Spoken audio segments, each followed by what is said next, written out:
తరువాత నవగ్రహాల పూజ, ఆ తరువాత రక్షాబంధనం, స్వామి వారికి యజ్ఞోపవేద ధారణం చేశాం, ఆ తరువాత నూతన వస్త్రాలు మధుభర్తాలు ఇచ్చాం.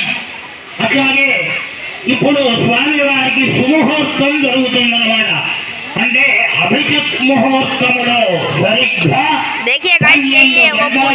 స్వామి వారు ఈ యొక్క సీతాదేవి శ్రీరామచంద్రుడికి జీలకర్ర బెల్లం అనేటువంటి ప్రాశస్యం జరుగుతుంది.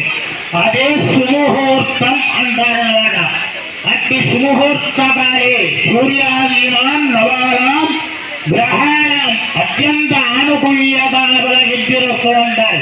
అంటే ఆ సుముహూర్తం జరిగేటువంటి వేళలో ఆ స్వామివారు సీతాదేవి యొక్క శిరస్సు మీద తల ఉంచి జీలకర్ర బెల్లం అనేటువంటి పదార్థాన్ని తల మీద ఉంచుతారన్నమాట. దానివల్ల వధువు యొక్క శరీరంలో ఉన్నటువంటి వేడి, అట్లాగే ఆ వరుడి యొక్క శరీరంలో ఉన్నటువంటి ఉష్ణం ఏదైతే ఉంటుందో అదంతా కూడా పరస్పరం లిఖితమవుతూ ఉంటాయన్నమాట. ఆ పరస్పరం కలిసినప్పుడు దాన్ని సుముహూర్తం అంటారు.